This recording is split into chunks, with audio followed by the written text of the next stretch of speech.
Bueno, habíamos dicho que entonces hacíamos un recorte que la sexualidad es una parte mínima de la identidad. ¿Qué pasa cuando eso se traslada a la identidad política de un militante? En las disputas, digamos, que terminaron con las dos leyes kirchneristas estas que decimos de matrimonio igualitario y de la identidad de género, surgieron actores políticos que antes no eran vistos como tales. Por ejemplo, las travestis. Las travestis se transformaron en actores políticos que hoy tienen voz, que van, que tienen ONGs, que están financiadas por el Estado, que disputan derechos,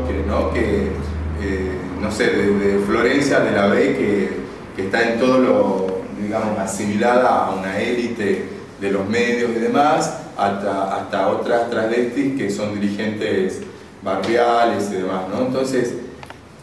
¿cómo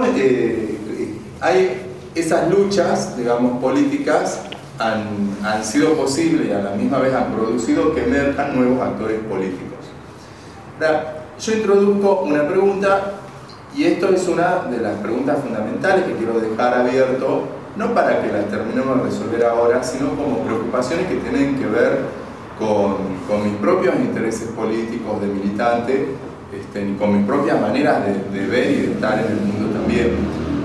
Y tiene que ver con la siguiente consideración: si la sexualidad, cuando define un actor político en base a ese punto de la identidad que es la sexualidad, como si fuera toda la identidad de ese actor político, no se transforma también en una trampa política y liga luego la aparente inclusión y la aparente extensión de derechos de un sistema político en una trampa política que produce una aparente tolerancia y más exclusión. Realmente, ¿en qué punto de la construcción política se está parado en un momento respecto del surgimiento de nuevos actores políticos? Que aparentemente es como políticamente correcto, digamos, la existencia de eso, pero ¿cómo se sostiene eso? ¿Y quiénes son, por otro lado, estos actores políticos? Entonces, la consecuencia política de este tipo de generación de políticas, donde se solapa, digamos, la extensión de derechos con una aparente, con una tolerancia, con una aparente inclusión, pero una fuerte discriminación, va generando territorios, digamos,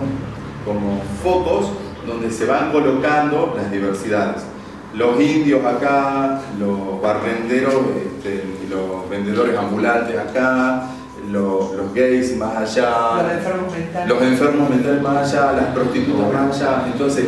todo esto se generan espacios dentro del territorio político, pero espacios bien acotados.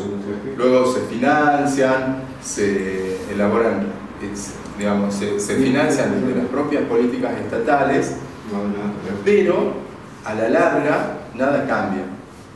en el sentido de que a los indios se les siguen quitando los territorios, pero ellos hacen grandes negocios. Pero el sistema produce, ¿no?, la capacidad de incorporar esto que antes era rechazado, hacer que aparezca como positivo y políticamente correcto, que no hinchen, que tengan un espacio, digamos, y el sistema se mantiene intacto en el sentido de que, digamos,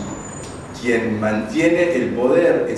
quien dice que es la verdad, quien elabora los códigos simbólicos dominantes que sirven para transitar por el terreno político, por las empresas, por los líderes universitarios, por los líderes eclesiásticos, digamos, a esos lugares es muy difícil de que esta gente llegue. A eso es a lo que yo le llamo, digamos, trampas de la identidad política, ¿sí? Cuando la política se transforma en políticamente correcta respecto de un grupo diverso, y no solamente la sexualidad, de todos estos grupos que yo estaba dando el ejemplo, entonces ahí caemos en una trampa del sistema donde se produce una tolerancia, pero quienes siguen manejando, digamos, los códigos culturales dominantes no tienen que ver con esto, con los derechos aparentemente conseguidos de estos grupos.